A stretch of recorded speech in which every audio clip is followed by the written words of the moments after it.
Poder sentar, irmãos. Glória a ti, Jesus. Amados irmãos e queridas irmãs, baseado na leitura que fiz, como vocês puderam perceber, eu quero falar um pouco aqui sobre salvação. O escritor da Epístola aos Hebreus, ele está justamente falando para aqueles irmãos que no passado os judeus negligenciaram as oportunidades que Deus lhe deu, e que o resultado desta negligência foi um juízo severo produzido pelo Senhor sobre a vida dos desobedientes. Aí Deus nos deu agora a graça, que é a oportunidade de sermos salvos não pelas obras, mas sim pela fé. Ora, aí o escritor questiona dizendo: como é que nós vamos escapar se não atentarmos para tão grande oportunidade ou para tão grande salvação? Diante do que Deus já tem nos ofertado na graça, como é que nós vamos escapar? E o escritor, ele deixa claro, ele usa aqui um aumentativo dizendo: como escaparemos nós se não atentarmos para tão grande salvação? E de fato, a salvação que Deus tem ofertado a todos nós, ela realmente é muito grande. Eu diria até de certo modo que ela é indescritível, pois faltam-nos palavras em nosso vocabulário para podermos descrever com precisão a grandiosidade da graça e da salvação que Deus tem ofertado à nossa geração. E se alguém negligenciar esta salvação, esta oferta, não tem como escapar de um juízo vindouro, porque a oportunidade é ímpar, a oportunidade ela é singular. Mas quando nós falamos desta tão grande salvação, nós precisamos entender inicialmente o que é a salvação, entender quem é o autor dessa salvação, entendermos pontos dessa salvação que está relacionado à minha vida e à vida de todos que aqui estão ouvindo essa palavra nessa noite. A palavra salvação que aparece aqui no capítulo 2, versículo 3, é uma expressão que vem do grego soteros. É por isso que quem nasce em Salvador é soteropolitano, que é uma forma grega da palavra sotero. Sotero. É importante retratarmos esse detalhe, por quê? Porque na linguagem bíblica, salvação, ela só pode ser explicada através de um gesto. Eu vou ilustrar aqui o que é salvação dentro da perspectiva bíblica para você entender. Preste atenção. Imagine a seguinte cena: um indivíduo está dentro de um prédio em chamas, e aquele indivíduo se vê cercado por todos os lados por chamas, e não tem a menor chance de sair com vida daquele episódio. Ele inala muita fumaça e de repente ele desmaia. A chance de sobrevivência é zero. Até que de repente aparece um bombeiro com todos os seus aparatos de salva-vida e trazendo no seu ombro uma manta protetora de incêndio, uma manta impermeável para fogo. E ele de repente pega a vítima no chão, coloca a sua manta sobre a vítima no meio da fumaça, joga a vítima no ombro e sai pelo meio das chamas com aquela vítima. E ele deixa o prédio ou a casa que está em incêndio e sai para longe, para mais ou menos 2 ou 3 quilômetros de distância do incêndio. E ali ele coloca a vítima no chão e de repente a vítima acorda e constata que ela não teve nenhum ferimento, que a única coisa que houve com ela foi apenas o desmaio pela inalação da fumaça, mas não houve nenhum dano físico. E o bombeiro constata que o osso não está quebrado, pele não está queimada, ele está em perfeito estado, mas mesmo assim, o bombeiro fica ao lado daquela vítima, até que chegue o SAMU. Enquanto não chegar o SAMU, ele não sai de perto daquela vítima, o bombeiro que a resgatou. Assim é a salvação. Salvar é livrar e proteger de um perigo.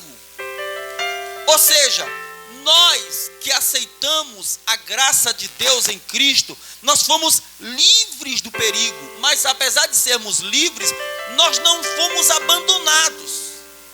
Jesus, ele está conosco todos os dias, até a consumação dos séculos. Mas aí, como já falei, agora reitero, quem é o autor dessa salvação?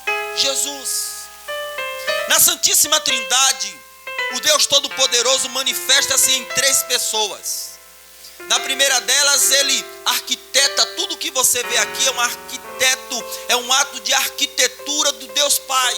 O Deus Pai foi quem imaginou, desde uma célula ou de uma microcélula invisível até a maior de todos os astros que você pode ver no universo. Como dizem que o Sol é maior que a Terra mais de 30 vezes. Tudo isso é fruto de arquiteto do Deus Pai. Mas o Deus Pai, ele foi quem criou através da sua palavra. Quando Deus falou, exista, ali é o verbo, logos, é o Filho. A Bíblia diz em João, capítulo de número 1, diz assim, verso de número 1 e 2. No princípio era o verbo era Deus, o verbo estava com Deus, sem ele, nada do que existe, existiria. Deus criou tudo em Deus Filho. Aí o próprio Deus, em seu Espírito, que é o Espírito Santo, mantém tudo que foi criado.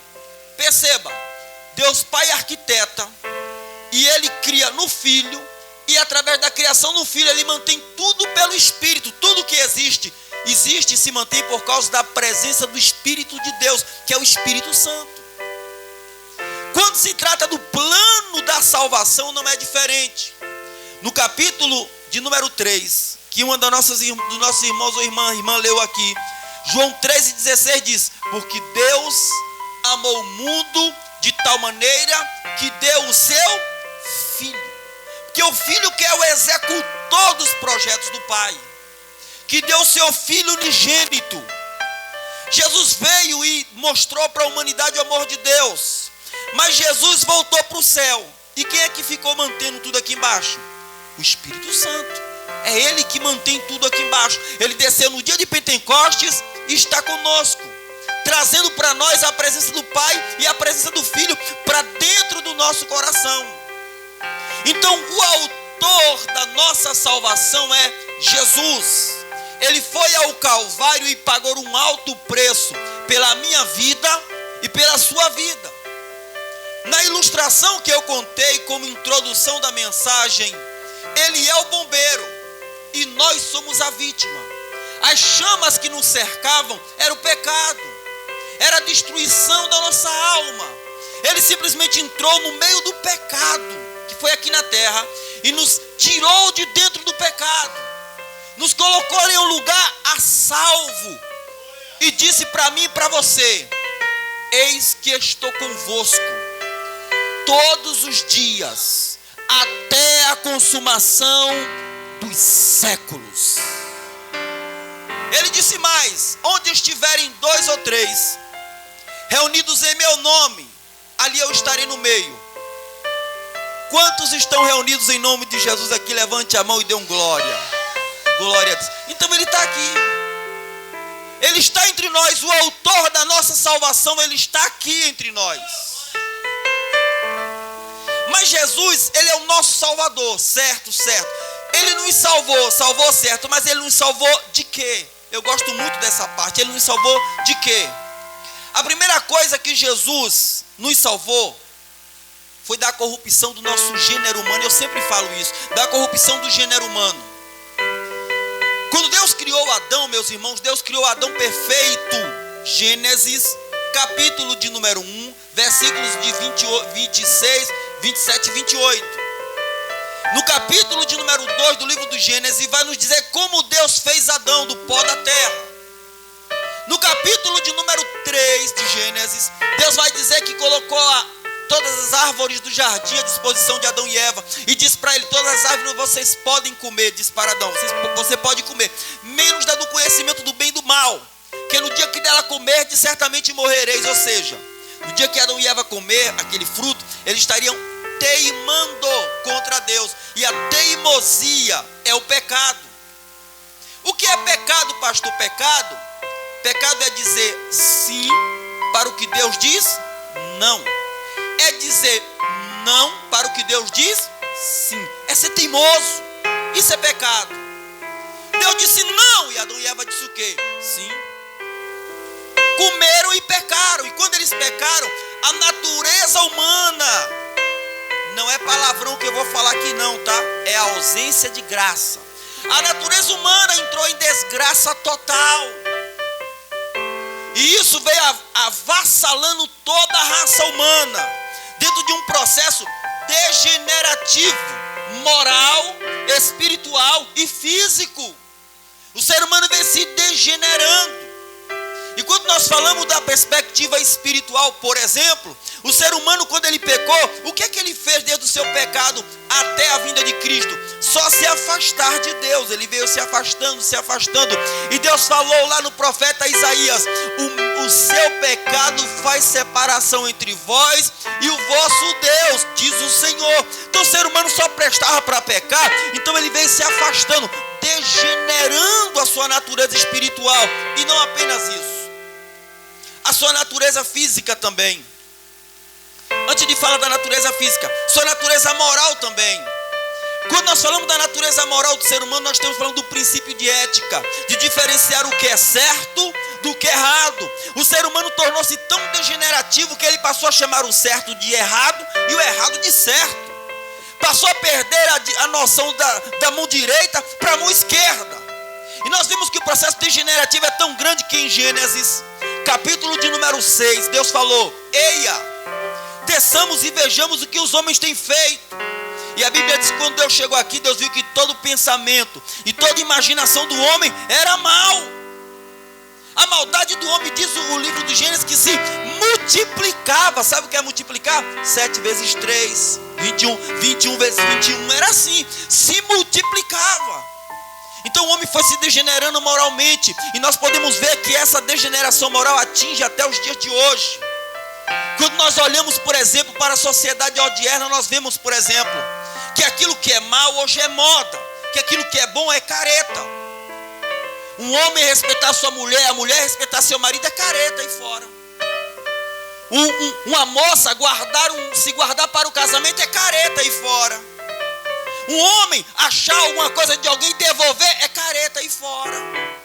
Nós percebemos que é um processo de degeneração e ética moral contínuo no ser humano. O ser humano vem se tornando cada vez cada vez mais mal, cada vez pior, cada vez mais caído, cada vez mais destronado daquilo para o qual Deus o criou. O ser humano, ele tem, de certo modo, prazer em praticar o mal.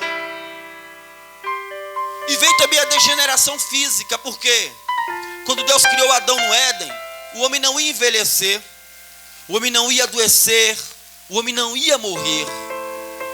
Mas a degeneração, que é a aparência do pecado lá, faz com que o homem envelheça. As células do corpo humano não suportam viver aqui na terra. Faz com que o homem adoeça. O homem está sadio, de uma hora para outra ele adoece, e vai tendo cada vez... E a ciência fica maluca com o ser humano, né? Arruma uma cura para a gripe, aí vem um coronavírus da vida. Arruma um tratamento para AIDS, aí vem uma ebola da vida. O ser humano não sabe o que fazer. O próprio ser humano vai desenvolvendo doenças e mais doenças, cada vez mais doenças mais piores e mais piores. Doenças que a ciência não tem nem catalogado e começam a aparecer. Isso chama-se degeneração da natureza humana. E finalmente o homem morre. A degeneração física, e finalmente o homem vai para a sepultura. O homem morre. Mas aí tem uma coisa: Jesus morreu na cruz para nos salvar da degeneração da natureza humana. Enquanto o homem aí fora, está espiritualmente afastado de Deus. Jesus morreu na cruz e rasgou o véu e disse: vinde benditos do meu Pai. Vocês podem contemplar a face do Senhor hoje, enquanto o homem aí fora está eticamente corrompido e moralmente corrompido. Eles estão fazendo coisa de mal a pior. O povo de Deus está buscando se aperfeiçoar em amor e se aperfeiçoar em graça. Enquanto os homens aí fora estão envelhecendo e morrendo, o povo de Deus está envelhecendo, amadurecendo e vivendo a vida eterna, porque a Bíblia diz: aquele que crê em mim, ainda que esteja morto, viverá, viverá, viverá. Aleluia. A morte para mim e para os crentes aqui é só a gente ir até ali.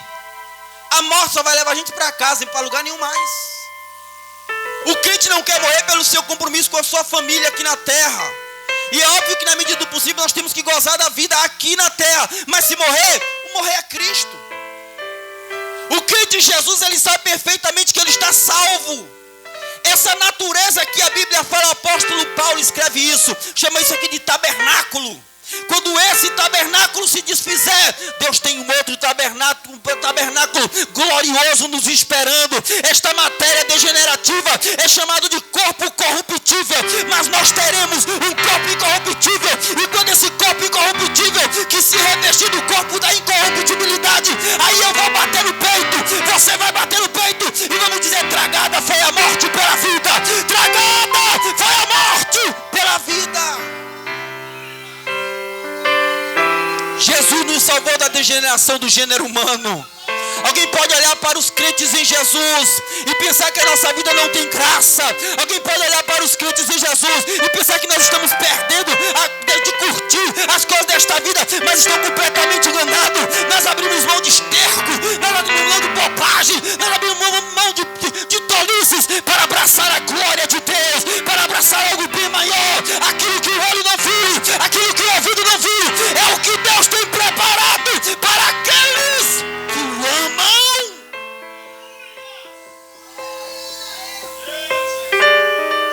Os prazeres, pastor, do mundo, as alegrias, pastor, do mundo, as farras, as bebidices, não é nada para o que a gente está esperando a gente lá em cima.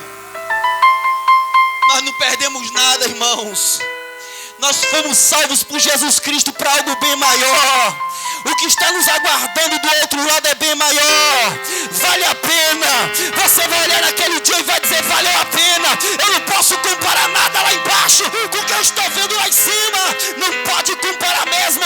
Tudo que vai ficar aqui, nós não podemos abrir mão de um dia estar diante do trono daquele Todo-Poderoso que haverá de nos abraçar e dizer: você é meu, eu me comprei com meu sangue. Vale a pena. Você está salvo. Como os habitantes da arca estavam salvos do dilúvio, você está salvo na graça de Jesus. Você está salvo.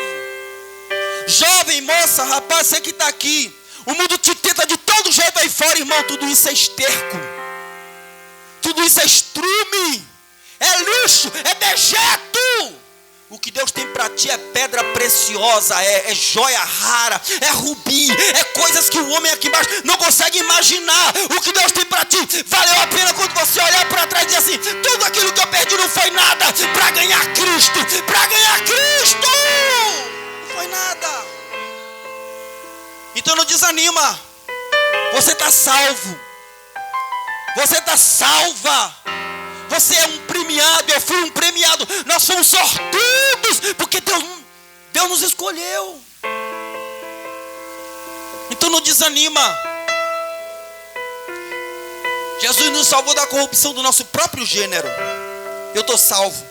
A carne não manda em mim. A carne não manda em você. Nós somos regenerados por Jesus Cristo. A velha criatura morreu. Aqui quem vive é a nova criatura.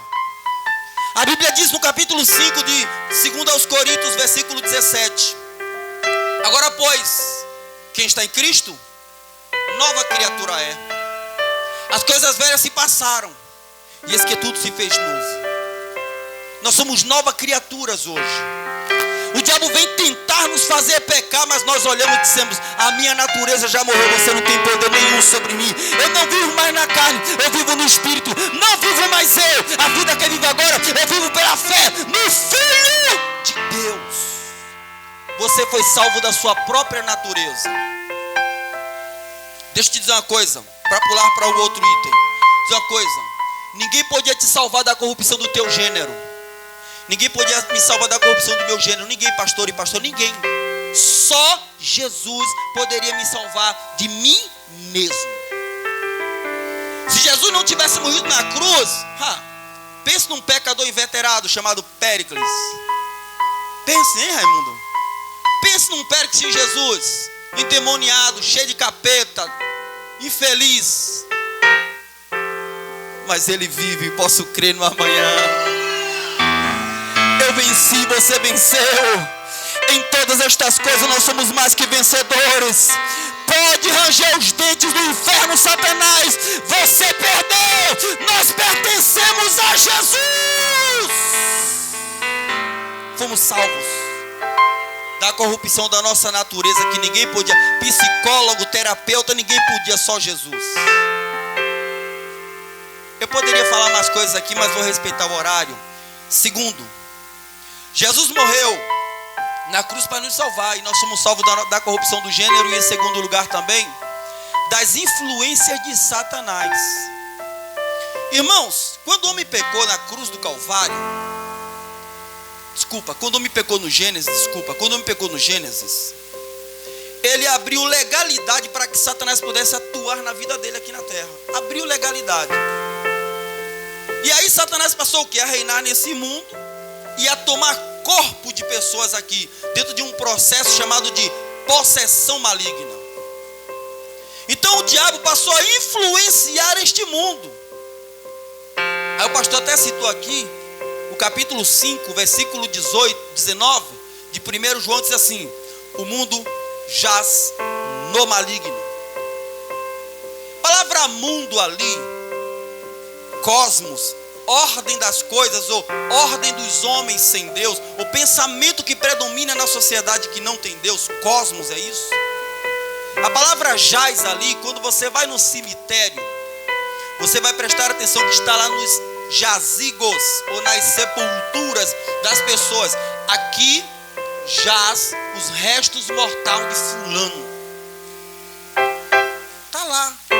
Você chega no cemitério, se você for em algum enterro, você vai ver jaz os restos mortais do fulano. O que a Bíblia está dizendo? Que quando o homem pecou, Satanás matou o mundo com o pecado e se tornou o príncipe dele. O príncipe deste mundo, infelizmente, é Satanás, porque o homem rejeitou Jesus. Deste mundo, não é da igreja, deste mundo. Rejeitou. Jesus disse assim, a Bíblia fala que Jesus estava orando, ensinando seus discípulos. De repente se aproximou uma força maligna e Jesus falou assim: vamos daqui, porque o príncipe deste mundo tem chegado e nós não temos nada a ver com ele. Então o príncipe deste mundo, que é Satanás, ele comanda a mente dos homens sem Deus. Então tem uma tendência muito grande de fazer aquilo que eu já falei e reitero agora, de transformar a maldade em uma coisa comum. O príncipe deste mundo transforma as coisas maus em coisas comuns. Por exemplo, o homem hoje em dia, por exemplo, coloca um cigarro no dedo e sabe que vai destruir a sua vida, mas porque uma coisa mundana está na moda, ele vai e se destrói. O homem sem Deus no mundo, ele sabe muito bem que quando ele destrói a sua família, ele torna infeliz a sua esposa e os seus filhos. Ou quando a mulher destrói a sua família, torna infeliz seu marido e seus filhos, familiares também. E as pessoas adjuntas àquele, mas fazem com a maior cara de pau aí. É normal. O camarada tem 5, 6 mulheres, a mulher tem 2, 3 amantes aí no mundo e acham normal. E o mundo é mais ou menos como Sodoma e Gomorra. Eu ouvi um pregador chamado Abraão Almeida, ele é escritor de vários livros. Ele cita uma frase que eu quero repetir essa frase aqui para que vocês entendam o impacto do que eu estou falando, que é da influência de Satanás. O diabo influencia esse mundo de tal maneira que ele diz assim: se Deus não julgar este mundo com um juízo severo, ele vai ter que perdoar Sodoma e Gomorra. Entendeu? Vou repetir de novo. Se Deus não condenar este mundo com um juízo severo, ele vai ter que justificar ou pedir desculpas a Sodoma e a Gomorra. Porque o mundo jaz no maligno. Satanás tem influenciado esse mundo de forma terrível. Hoje em dia, tirar a vida de um ser humano é a coisa mais normal, para você ver o grau de alienação, de possessão demoníaca na vida dos homens sem Deus. Qualquer coisa, não é mais conversa. Vamos conversar, não, vou matar. Não conversa mais não. Nós percebemos que há uma influência de Satanás muito grande neste mundo. Mas Jesus morreu para nos livrar dessa influência. Satanás não pode contra o povo de Deus. Porque ele não pode se andar, sabe por quê? Porque Jesus nos deu autoridade sobre ele. Quando o Senhor Jesus chamou a sua igreja, que é o seu povo, ele disse o seguinte em Mateus capítulo 16, ele disse: sobre esta pedra eu edificarei a minha igreja, e as portas do inferno não prevalecerão contra ela. O diabo pode tripudiar sobre o mundo aí fora, mas com relação à igreja ele não pode, porque a igreja tem o poder de Deus, e maior que está conosco, que é o Espírito Santo, e que é o espírito maligno que está lá fora, predominando na mente dos homens sem Deus. O apóstolo Paulo, escrevendo aos Romanos, aos Coríntios, ele diz o seguinte: se o evangelho que eu prego está encoberto para alguns, está encoberto para os que se perdem, nos quais o príncipe deste século, que é o diabo, cegou o entendimento dos incrédulos, para que não lhe resplandeça a luz do evangelho de Cristo. Então o diabo influencia o mundo aí fora, mas não pode influenciar a igreja aqui dentro. Nós somos salvos do mundo, nós somos salvos da influência de Satanás. Muitos de nós no passado éramos influenciados por eles. Alguns batiam tambor, outros faziam leitura de mão, outros consultavam mortos. Naquele tempo nós éramos guiados por demônios, porque não conhecíamos Jesus. Mas como um pássaro que escapa do laço de um passarinheiro, o laço quebrou e nós escapamos. Eu estou salvo da fúria do diabo, você está salvo da fúria do diabo. Nós temos poder sobre ele, e se ele se meter com um crente cheio do Espírito Santo, este crente vai dar uma ordem e ele vai ter que marchar de ré para o inferno, porque é lá que é o lugar de morada dele. É lá. O diabo não manda em mim, nem manda em você. A influência do diabo é real, existe, mas não sobre a igreja, porque Jesus nos salvou, nos arrancou desse incêndio. Estamos salvos.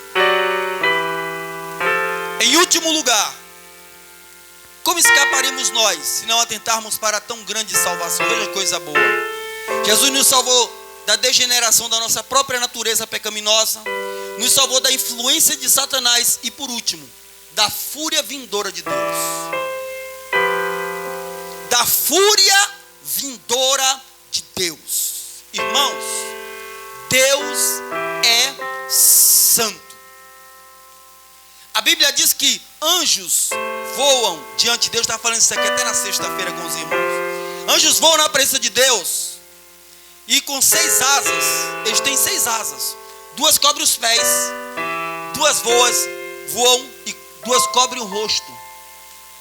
E não cessam de clamar dizendo: Santo, Santo, Santo, Santo é o Senhor dos exércitos, e a terra está cheia da sua glória. Santo, Santo, Santo, Santo é o Senhor dos exércitos, e a terra está cheia da sua glória. De eternidade em eternidade esses anjos fazem isso. Salmo 29, verso 2, salvo engano, diz assim: que devemos adorar a Deus na beleza da sua santidade. Eu estava falando isso na sexta-feira para os irmãos. Moisés disse assim: Senhor, mostra-me a tua glória. Escute, Gênesis Ou Êxodo 33. Aí Deus falou: Moisés, homem nenhum pode ver a minha glória e ficar vivo. Você sabe o que é glória ali? Os irmãos novos convertidos sabem. Sabe o que é glória ali? Você que não veio sexta-feira, sabe o que é glória? Glória ali é beleza. É kabod, do hebraico kabod. Não é Shekinah. Shekinah é lugar da glória. Kabod, glória. Sabe o que é kabod? Kabod é beleza. Deus é santo, mas é tão bonito, que se o homem vê, ele morre. Deus é tão bonito que se você vê ele, você infarta e dá um piripaque e cai no lugar. Dá para dar um glória a Deus? Ele é tão bonito que a Bíblia diz no capítulo de número 1 de João que ninguém nunca viu Deus. Tão bonito que ele é. Ele é tão bonito que os anjos que estão lá voam com o rosto coberto. Aí tem um hino que Gabriel canta aqui. O que é que os anjos veem, que os fazem adorar? O que é que os anjos veem? O negócio é estreito. Porque a palavra santidade significa separado, significa diferente. Deus é santo, santo. Pense num Deus desse. Fica firme porque nós vamos ver ele, viu? Glória a ti, Jesus. Fica firme, vamos ver ele. A Bíblia fala como ele é. Veja, Raimundo, chega mais, Raimundo. Eu vou ver Raimundo. É no sentido figurado, vai acontecer isso, que ele vai estar transformado em glória. Estou brincando só. Eu quero ver Raimundo tremendo assim. Me segura, pastor. Isso não vai acontecer, que ele vai estar em glória. Estou brincando. Na beleza da sua santidade. Deus é santo, santo, santo, santo. Os anjos desceram lá em Sodoma e Gomorra, né? Desceram lá, o pessoal queria estuprar os anjos de tão bonito que era. Imagine. A gente vê face de pessoas aqui na terra, homens e mulheres aqui na terra. A gente vê face de homem. Você viu aquele ator da novela que fez Adão? Que homem bonito, né? Cara de muita feição, bonito. Aí eu vejo moças aqui na terra, cada mulher com o rosto bonito, né? Agora você imagine o Criador. Que negócio fora de série. Deve ser lindo. Deus deve ser lindo demais. É aí que está. Ele é santo. Então nessa santidade, nessa beleza que eu estou tratando com os irmãos, de santidade que ele tem, ele não suporta o pecado, porque o pecado é feio. O pecado é horrível. Satanás foi desfigurado quando saiu da presença de Deus. Ele foi desfigurado por causa do maldito do pecado. E ele trouxe essa síndrome infernal para a terra. E impede que o homem se relacione com Deus. E o que acontece? Algumas pessoas recebem a chance, através das escrituras, de conhecer Deus e simplesmente abre mão disso. Escute. Aí Deus fica furioso. Deus olha para ele com todo aquele refulgor, com toda aquela glória, e olha para um ser humano que não é nada.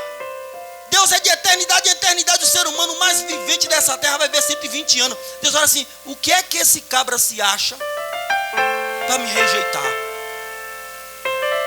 O som da minha voz criou tudo. O que é que ele se acha? Aí Deus fica furioso. Aí o ser humano um dia vai se encontrar com ele, e ele vai estar furioso contra aqueles que rejeitaram ele. Porque ele, com toda a sua refulgor, Deus não precisa do ser humano para nada. Sabe o que é para nada? Se ele destruir a gente hoje, ele reconstrói um outro ser humano, outra categoria de seres vivos, se ele quiser. Ele não precisa para nada. O ser humano insulta ele, e ele olha com amor e diz assim: eu quero salvar você. O ser humano olha para ele e diz assim: mas eu não quero a sua salvação. E aí vai ter um encontro com ele. Estou terminando Apocalipse capítulo de número 20, versículo de 15 a 20. A Bíblia diz que vai haver um juízo final. Deus vai trazer na sua presença todos os pecadores, e todos os pecadores serão julgados diante dele. Por que Deus vai fazer um juízo final? Para o ser humano entender o que ele rejeitou, o que o ser humano abriu mão. Mas eu louvo e magnifico a Deus, que eu nunca vi Ele, mas eu não rejeitei a Ele. Essa fúria não vai cair sobre mim, essa fúria não vai cair sobre você, porque nós aceitamos ao Filho dele como único e suficiente Senhor e Salvador. Nós estamos perdoados e pelo sangue de Jesus nós somos comprados, lavados, redimidos, justificados, e vamos nos apresentar de pé, glorificando a Ele naquele dia. A fúria de Deus, ninguém pode fugir dela. O ser humano pode fugir de tudo. O cara que tem dinheiro foge da justiça dos homens, adia o dia da sua morte, pode fugir de tudo, mas um dia o meu Deus vai estar sentado num trono de glória, e o pecador vai olhar e vai dizer: eu perdi a chance de estar com Ele. Quando os crentes pregavam, era esse aí que eu rejeitava. Eu sou um maluco, é esse aí que eu rejeitava, é Ele mesmo. A Bíblia fala que Deus é tão santo que não se achou lugar para Ele no céu e na terra. Pense, nem no céu e na terra. Pense, eu fico pensando, meu Deus, me ajuda a entender a tua grandeza. É um negócio que, quando a gente começa a pensar, fica meio tereré, né, pastor? Meio zoado, porque não dá para entender. Se a Bíblia fala que nunca sequer, nunca desceu ao coração do homem a beleza de Deus, imagine, nunca imaginou. Imagina algo bonito, imaginou, pois é, muito além disso. E o ser humano rejeita. Agora deixa eu terminar com uma ilustração que eu já usei nessa igreja e vou repetir de novo, porque está dentro do que eu estou pregando, que é salvação. Escute. Os Estados Unidos foi o país que mais matou na década de 40, com a famigerada pena capital. Eu já falei isso, estou repetindo, pena capital. A pena capital nos Estados Unidos incidia em colocar o indivíduo na cadeira elétrica, na presença de testemunhas, e torrar o cara na frente de todo mundo. Encharcava a cabeça do cara com um pano e ligava a cadeira e largava sobre ele ali 11.000, 12.000 volts. O cara torrava em segundos ali. E muitas histórias aconteceram ao longo da matança norte-americana de infratores da lei daquele país. E dentre elas tem uma história interessante que enquadra-se muito bem, que concluímos aqui sobre essa palavra agora. Um homem cometeu um crime muito sério nos Estados Unidos. Ele foi sentenciado à pena capital.